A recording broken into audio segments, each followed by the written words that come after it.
Welcome to the weekly CFB Analyst podcast of the Rankings Championship Week weekend coming up. And after rivalry week, we got a lot to talk about, and I'll finish off with a couple unranked teams that we need to talk about. So let's move along. Starting at number 25. Number 25 is going to be the Missouri Tigers. Oh, hold on a second. All right, I forgot to update records. So let me just do that based off of what happened this weekend and while I talk to you guys. So USC loses again. This time it is the This time they lose to the Notre Dame Fighting Irish. Kind of a lot of people expected them to lose, but I think the big point here, though, is Lynn Swann coming out and saying that, as I got this quote right here, Lynn.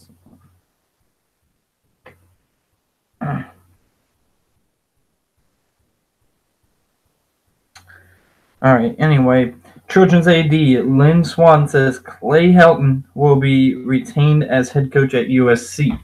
I think this is a big mistake. I said coming into the season, and this might have to do with selfish reasons, I said coming into the season that Clay Helton needs to get fired if he does not get to a bowl game. Otherwise, his job is safe. We're not expecting too much from them. A lot of us are expecting 7-5. 8-4, but if they just don't make a bowl game when they really should make a bowl game, and especially in that division, that is the only way that Clay Helton would get fired, is what I said. And you know what? That happened this year. They should have won many different games that they weren't able to finish, and you got to put that on coaching if you're not able to finish games, and that's exactly what happened. And as a result, we are looking at a USC team who's not going to go bowling, and that's a problem that they're going to be keeping Clay Helton around. I get one season should not define a head coach. Yes, I agree with you 100%, Lynn Swann. But when you do have a championship contending quarterback and you're not able to win your own conference, and you're also not able to pull off a win in the Cotton Bowl when you do win your conference, it's not like you had fantastic seasons. And yes, I get it.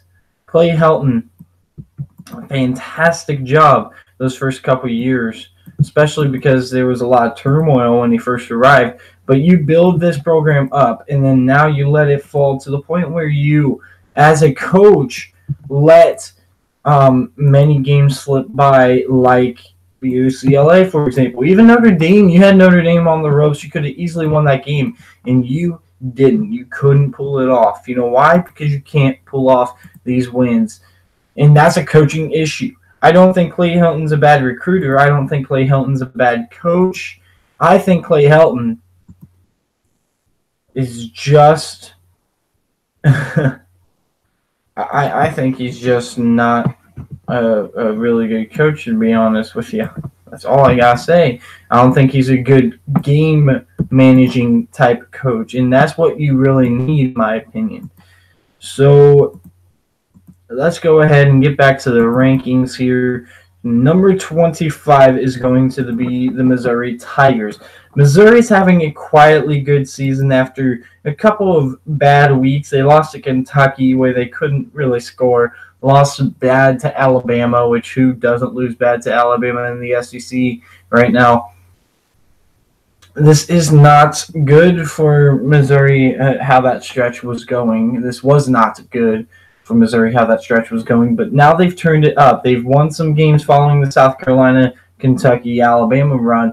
They've won some football games. They've gotten clicking, and now they're looking at an 8-4 record. When I was one of the biggest critics of Drew Lock and Barry Odom coming into the season, I was saying they were a 500 football team, and they've surpassed expectations, and they are definitely, to me, a top 25 program. Number 24, the Texas A&M Aggies, 74-72, seventh overtime. Man, I wish I would have ended up broadcasting that game. Of course, I had connection issues, had to end the broadcast. But going further from there, Texas A&M, what game, and this team really showed a lot of resiliency, a lot of prayers being thrown up by Kellen Mond, but the fact that they had the receiving core, specifically in Kendrick Rogers and Courtney Davis, those guys making big plays down the stretch. Of course, Sternberger had the touchdown that set up the 2-point conversion for the win. Most of the time, it was either Davis or Rogers coming up with big plays. Texas A&M is a solid football team, and I'll give them a top 25 spot this week. Number 23, Iowa. Great team win against a Nebraska team that has been playing much better as of late. And I don't think that if Michigan and Nebraska played today, the same result would happen. With that being said, though, not necessarily the most impressive win. I'm not going to vault them up for it. And I'm also not going to punish them for it. A win's a win, especially in a game that's starting to develop to be a real rivalry game. It's a good way to walk out of this ball game for Iowa, and they will be ranked number 23rd in my rankings. Number 22, Fresno State. They will go on to play against Boise State in a rematch in the conference championship. Of course, Boise State won, coming back from 17-3, scoring the final 21 points and winning that ball game. Very good Fresno State team, even better Boise State team that we will talk about in a bit. Number 21, Mississippi State. Very, very good defense, an elite front seven with a lot of elite pass rushers such as Sweat, and Marquez Sweat is definitely the guy that I love to watch on that defensive side of the football for Mississippi State. But their offense is inept. They're not able to move the football on a consistent basis at all. And therefore, I'm going to give Mississippi State a lot of crap because they're not as balanced as some of these other teams. Number 20, Kentucky. They are the lowest ranked 9-3 Power 5 school I have, and that's just because they were embarrassed by a 5-7 Tennessee team on the road, and they really have not looked good the last month and a half of the football season. It really just kind of looked like they were just a little bit too much on the hype, even though they're 9-3, that's still a successful season. A little too much on hype and a lot less focused on the play on the field. They've looked bad as of late. I'm going to go ahead and give Kentucky a little bit of a punishment for how pathetic they've looked in the last month and a half. Number 19, Northwestern. I think Northwestern's actually looked really good in the last month or so. They barely lost to Notre Dame. They've finished the stretch beating teams in which a lot of people expected them not to win. They were able to survive this weekend against Illinois, a bad Illinois team, but they pulled it off nonetheless.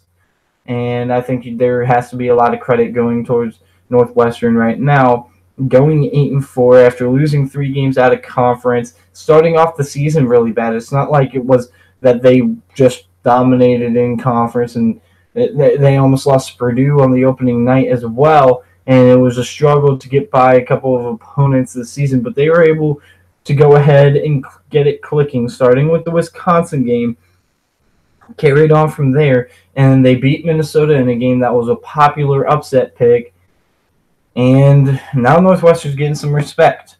Number 19. Number 18, Boise State. 10-2 right now is the Boise State Broncos, and they're having a successful season. Can't talk. After a big loss against Oklahoma State earlier in the year. Of course, Oklahoma State has been playing spoiler to a lot of people, though. So Boise State is going to get a little bit of a pass with that. San Diego State, not as much. But they just that's another team that in the last month or so, they've looked really good, beating the top 2 other teams in their own conference. I'm impressed. That's all I got to say. I'm impressed with Boise State.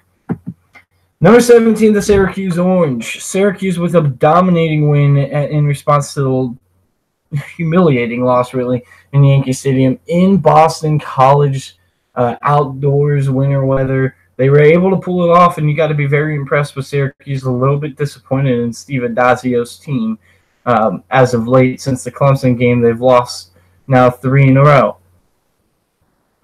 Still, though, Syracuse look good. Very impressive. Number 16, Utah. Boy, Utah survived. Down 20-0 to start the second half. But a pick six early in the first half really started the train rolling. Zach Moss not in the game often.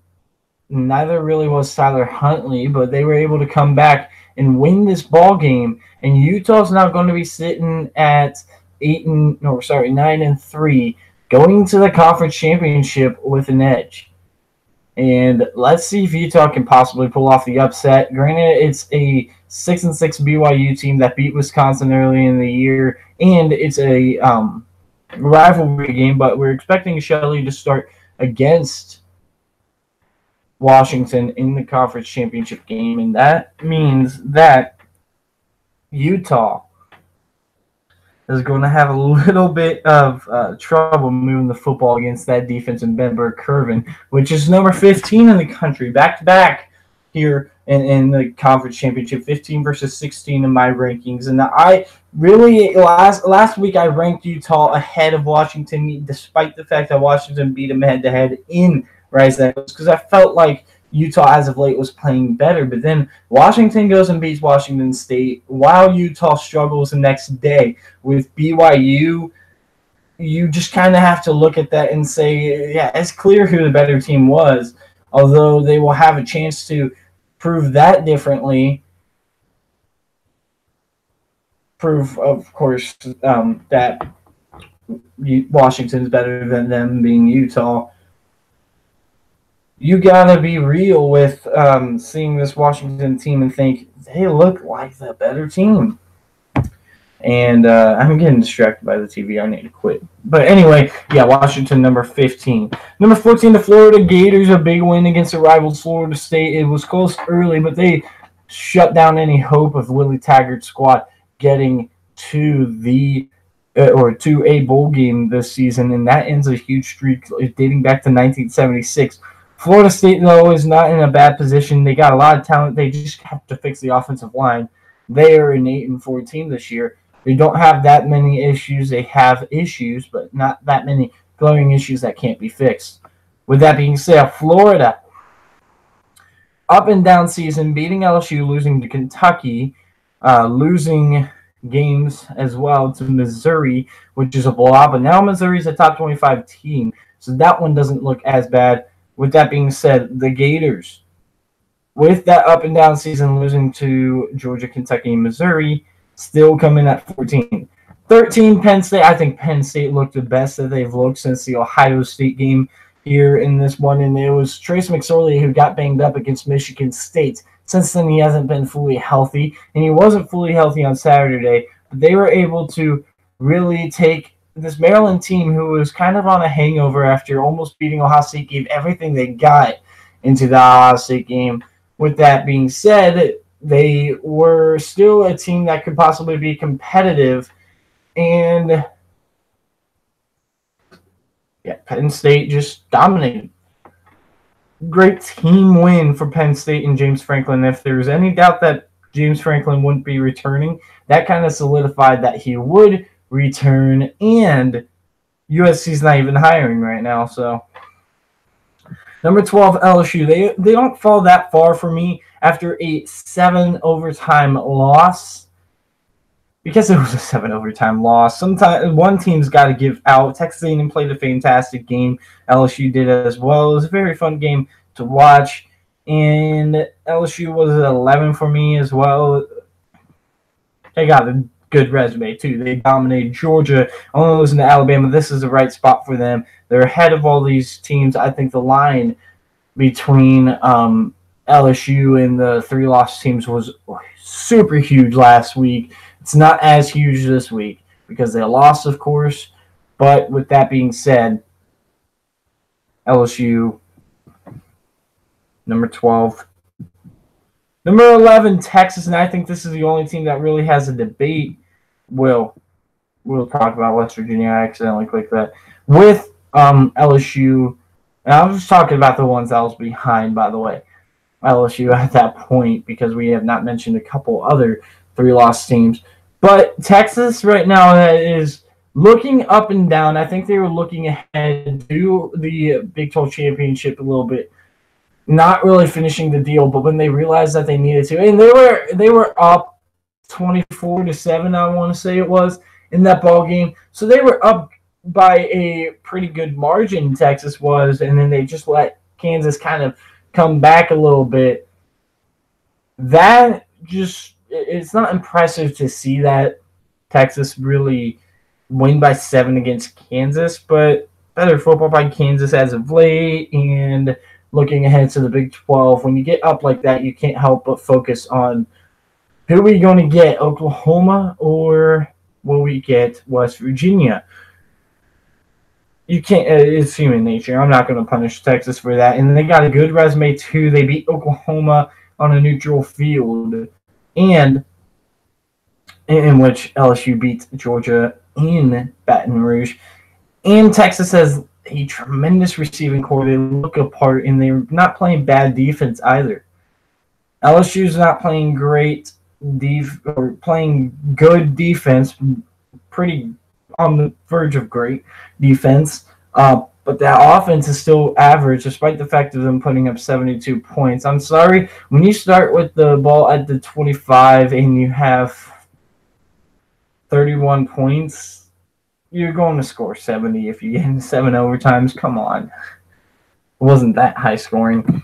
Number 10, West Virginia. I don't think that loss against Oklahoma was really all that bad, but I think they kind of shot themselves in the foot. To me, honestly, the team that was better, and we'll talk about Oklahoma in a bit, but the team that was better on the field in Morgantown was West Virginia, who just kept shooting themselves in the foot. They got 2 big turnovers that were direct touchdowns for Oklahoma, in which I could have walked into the end zone on those. So it was, it doesn't matter what defense in college football you put out there. If you have Oklahoma's offense and that defense, West Virginia turns the ball over. It doesn't matter if it's me and you, assuming you're not good at football, out there. We're going to get that football to Kyler Murray if we're on the same team as Kyler Murray. If West Virginia makes those mistakes that they did, and they made a lot of critical mistakes in that ball game, but none that were really forced by Oklahoma. And West Virginia only lost by 3, scoring 56 points. Allowing 59 points to Oklahoma, though, just shows how little defense there is in the Big 12. Number 9, Washington State. To Washington State losing the Apple Cup. I kept them ahead of West Virginia, though, even though I feel like West Virginia might be the better team because Washington State has a better resume. One of their losses were kind of fluky to USC, a 5-7 USC team. But so why are you in the situation? But, however, West Virginia did lose to 6-6 Oklahoma State. Point is, Washington State at this point, the difference between Washington State and West Virginia is the number in the loss column. That's really it. If they're very narrow margin, and if they had identical records and similar resumes, I would give the nod to West Virginia because of the eye test. But Washington State has less losses, and they got to give them the nod. Number 8, the Michigan Wolverines. Oh my gosh. What a disappointment this ball game was, honestly. This was supposed to be the game of the day. If anyone was going to dominate, it was going to be Michigan dominating that ball game. That's how everyone came into the game thinking, and they really had no reason not to think that. Listen to this. 24, 3, 20, 10, 17, 21, 13, 7, 7, 7, 20, and then 62. Interesting outlier there is a 62. Michigan allowed 24 points in the opening game against Notre Dame. Opening game. Since then, did not allow more than 20 points. They kept everyone under 3 touchdowns at the point, 3 touchdowns and 3 PATs. They kept everyone under that point. And then Ohio State hangs 62 on you. Inexplicable, and Don Brown should be ashamed of himself. They made adjustments to start the second half, got Ohio State off the field right away, got the ball, didn't do anything with it. Ohio State was able to move it a bit, but they still came up with a stop, a field goal by Ohio State. It was then where Ryan Day sat with his quarterback, sat with his offense, and made more adjustments, and Ohio State took over the game from there, and it started, too, with the block punt by Chris Olave, who had a tremendous game, and we'll talk more about this game when we get to Ohio State. With that being said, Michigan's got a dominant win against a ranked Penn State team, only losing to 2 teams who are ranked very highly, not to spoil it, where these teams are ranked. Let's just say both of them are close to the top 4, and one of them is in the top 4. So they still got a good resume. They are probably the best 10-2 team nonetheless. Number 7, UCF, and I dropped UCF, and it's a terrible reason why. I know. It is a terrible reason why to drop a team, but Mackenzie Milton is hurt. And I just don't think UCF has really any business being in the playoff without their X factor of Mackenzie Milton. Because part of the reason that I had UCF ranked so high was because I felt like UCF looked good, not just that they win so many games, it's they look good as well. So when you look good and you have a player who should be in Heisman discussion despite the fact that he's not, and there are amazing players in college football, maybe that has something to do with it, but the point being that you're looking at a team that's lifeblood is their quarterback. Their entire team rests on that quarterback's shoulders. And now you're looking at a running game that's very good, but kind of the soul taken out of this team, the heart ripped out. I think this is still a very good team. I have number 7. I do not think I would even consider dropping them any lower. Wouldn't be surprised if the committee ranked them lower than Michigan. But at the end of the day, UCF has still done something that no one's done that is currently ranked this in the last season or two, or really this season, and doesn't hold this, which is UCF is winning 24 straight games. I mean, come on. Got to give credit. With that being said, though, this is not a playoff team without Mackenzie Milton. And I hate I don't hate myself literally, but I hate my reasoning for it because it sounds horrible. And I do not, and all prayers go out to Mackenzie Milton, a great person and a great football player, but he's the X factor on this team. And without him, I just don't see him competing. At the end of the day, you got to consider injuries to who's going to be in the top 4. And if you're without your best player, and he's the reason why you're in position, if Alabama loses to Tagovailoa, it's not a big deal. If Ohio State or if Oklahoma, this is a better example because I think Ohio State would be in a less problematic situation, but still a problematic situation. Let me just use both of them. If Ohio State was without Dwayne Haskins or Oklahoma was without Kyler Murray, they wouldn't be playoff teams either. UCF isn't anywhere close to Ohio State and Oklahoma talent-wise on both sides of the ball. You have Mackenzie Milton. Mackenzie Milton is the most important player to his team in all of college football. That's why he needs to be considered for the Heisman. And I hope he gets better, and I hope I get to see this kid play again in college football or in the NFL. It does not matter to me. I don't want that game, that injury, to ruin his career. Number 7, UCF. I'm trying to move forward. It's not letting me. All right, number 6 is Oklahoma. Oklahoma, again, for the 4th game in a row, allows over 40 points, and it seems like it's getting worse and worse every week. 46 to Texas Tech team. They play a better offense than Oklahoma State. Allows 47. Should have lost that game on a 2-point conversion that was misfired by Taylor Cornelius. And I will get back to that in the debate between Ohio State and Oklahoma. Then you play a terrible Kansas offense. In the 90s, I'm talking in scoring offense. And you allow 40. That's why it gets worse and worse to me. And I feel like Ruffin McNeil, if anything, made this worse from when they fired Stoops. It is not any better for Oklahoma with Ruffin McNeil under the helm at the defensive coordinator spot. Their offense is explosive as can be. But who have they played on defense? They haven't really played any defense at all. And then when they got into a situation where the other team was controlling the tempo of the game, which I feel like these other teams ahead of them, all 5 teams, would be able to do, they went into overtime against a team not nearly as talented as them, with all due respect to Army. Not nearly as talented as them. And Army is a good team, but their best win is a 10-2 Buffalo team in the MAC. That's not necessarily a good thing to be looking at.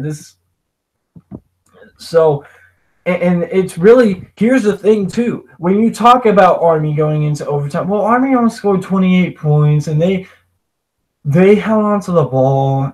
Hold on. You're telling me they held on to the ball. Oklahoma's defense let Army control the tempo of that ball game, and that's why Oklahoma probably should have lost against Army. If they shouldn't have lost, they definitely deserve to have a close game, go down to the wire. I do know Austin Siebert had I think it was a block kick. I don't know. It was on pay-per-view, so I didn't watch it. I remember listening to it on radio. But anyway, nonetheless, Oklahoma sitting here at 11-1 with no real impressive wins. West Virginia, to me, is not an impressive win considering you gave up 56 points. I don't care if and this is the thing that was a consistent argument with me. When TCU's best win was against a Baylor team in 2014, and you allowed 58 points and you win 61, Baylor had the better win against TCU. Because I feel like TCU should have been below Baylor since, Baylor beat them. Since Baylor beat TCU 61-58, and people were trying to debate Baylor being in, they said TCU, but then you get in a sticky situation, and they made the right decision. Obviously, Ohio State won the championship. But you're talking about a team who gave up 58 points in a win, in their best win. 61-58. That's not going to cut it. That's not playoff team. That's not a championship team. You look at championship teams of the past. Ohio State was able to stop people in 2014. This is just a playoff era. 2015 was Alabama. Of course they were able to stop people with Bama. 2016 was Clemson. They shut out J.T. Barrett and Ohio State in the Fiesta Bowl in the semifinals. Come on. 2017 last year, Alabama. Of course they were able to stop people. Of course it was Alabama. Oklahoma was there in the college football playoff. Guess what their final score was in their semifinal? 54-48. They gave a competitive game, a very fun game to watch, and they probably were the best team in the playoff. But at the end of the day, number one, this defense from Oklahoma this year is not nearly as good as last year's version. It is a lot worse. They've lost a lot of players that were key to them, and specifically Okoronkwo on the linebacking core, and that front four was also lost a lot to the NFL draft. This defense is far worse, and they had turnover in the defensive coordinator. It's a disaster at Oklahoma on the defensive side. Kyler Murray is the only reason why this team's got a 1 next to their name, in the loss column next to their name.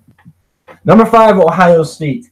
They throttled Michigan. A very impressive, the most impressive win. Because even though Notre Dame matched the win as Ohio State, Notre Dame beat them by 7, with Michigan driving with the ball late in that ball game when Shea Patterson self-destructed, fumbled the football.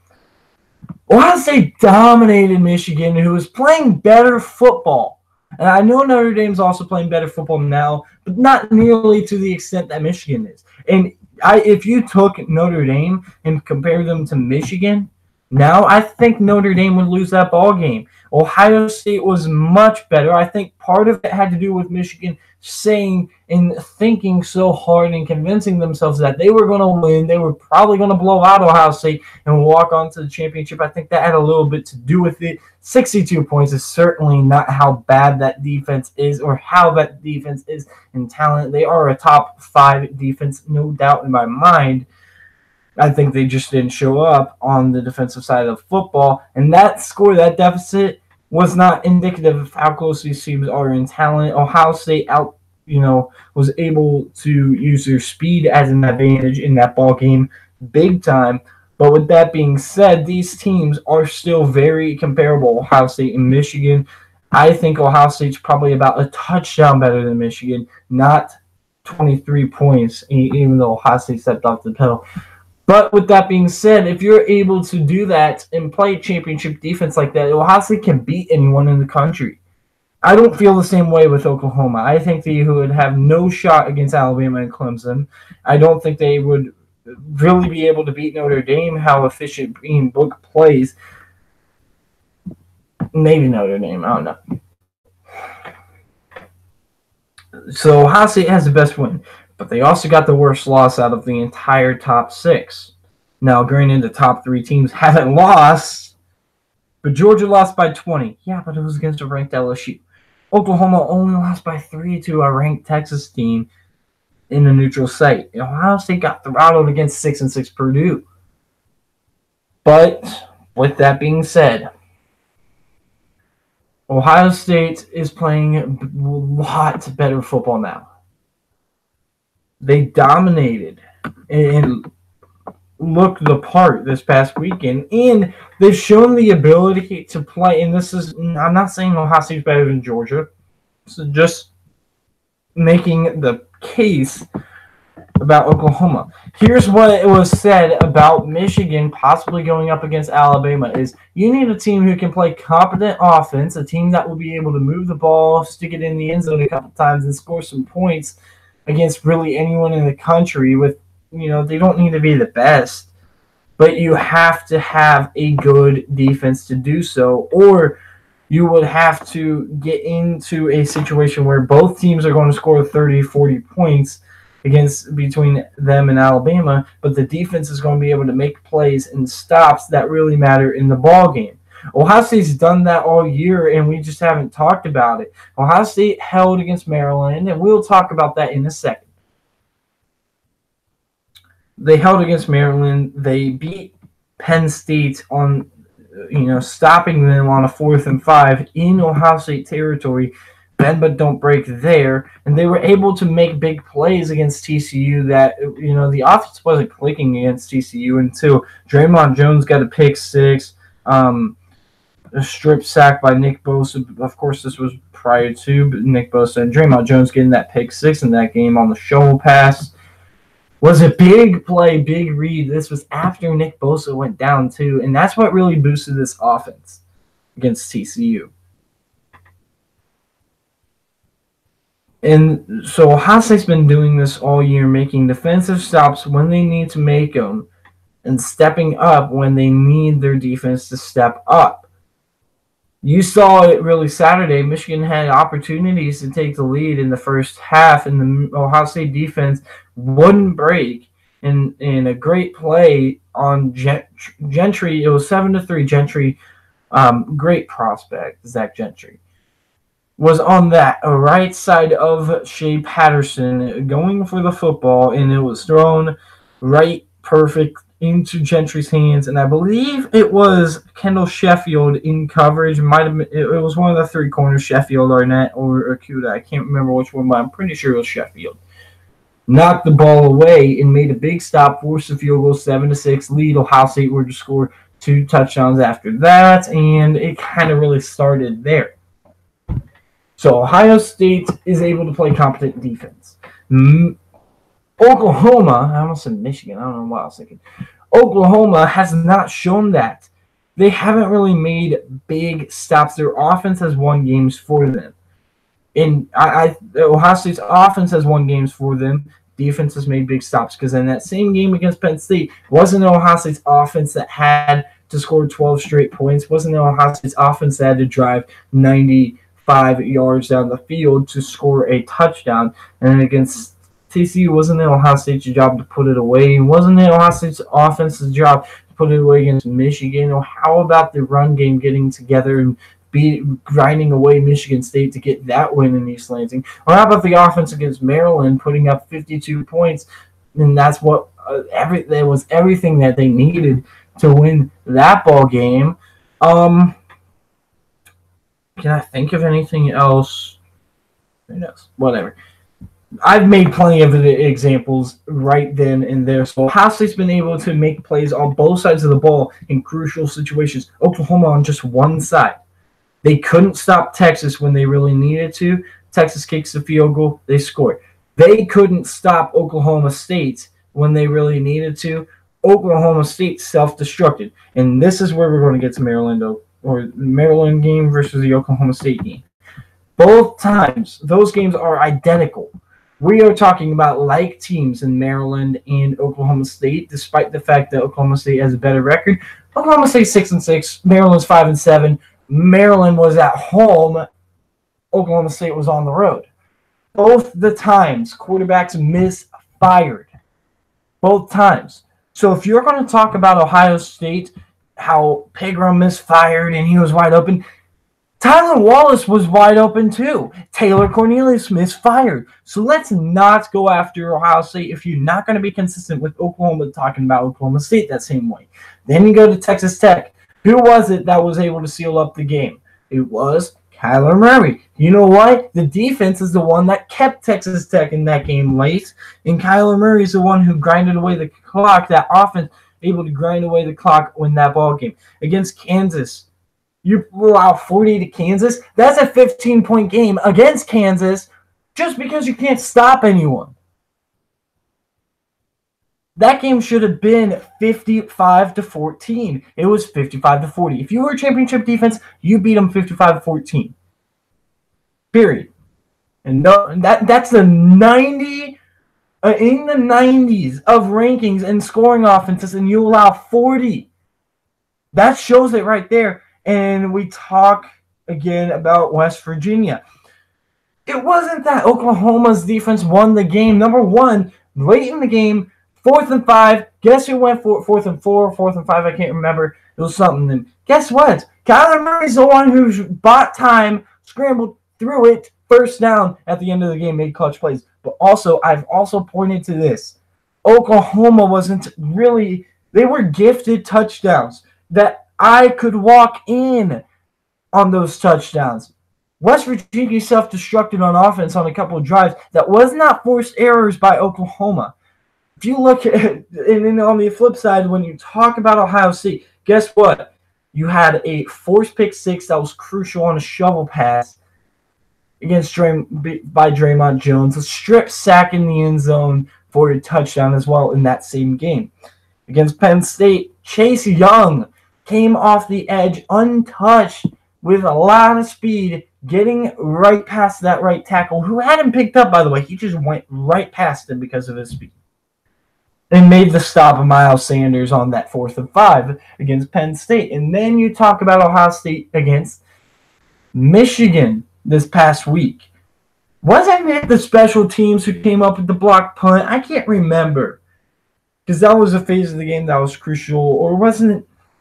No, it couldn't have been. Wasn't it that defense who made a big interception in that ball game when Michigan was starting to get some momentum going to make that one 41-19? I think it was at least at that point.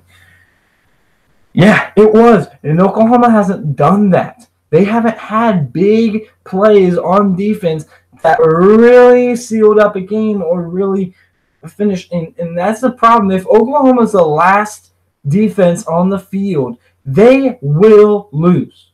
That's what happened against Texas. Well, technically there's like 8 seconds left, but point is that's what happened against Texas. Last defense on the field, and they lose. Yes, Oklahoma's going to be probably in every game, or at least within about 20 points against Alabama, at least. But will they win? No. Because guess what? These teams are better than the teams that you're playing, smarter on both sides of the ball. Ohio State, on the other hand, would be able to, because they've done it in the past on all phases of the game. Special teams has made big plays when they need to. Then offense has made big plays and big drives when they needed to. And defense has done it. That's all I got to say. More complete team, Ohio State, number 5. I'm not going to go through each of these teams. We all know who the top 4 is. Number 4, Georgia. Number 3, Notre Dame. Number 2, Clemson. Number 1, Alabama. The 3 undefeateds in a Georgia team who looks the part. Teams under consideration. Iowa State, who barely hangs on against Kansas State. They had to come back to win that one. I see a team in here that I really did not want to put in here. Really 2, but 1 specifically. Cincinnati, right behind them. I'm fine with that. They lost to UCF a week ago with Mackenzie Milton, mind you, and dominated ECU. Army's still a good team. They're 9-2 for a reason. They beat Buffalo, which is a good team, but not really the best. They're good though. Oregon got a nice win against their rivals, Oregon State. This is a team I do not want to see in here. Stanford, I don't want to see in here, but I can at least live with Stanford. The only reason NC State's in here is because they're 8-3. That's the only reason.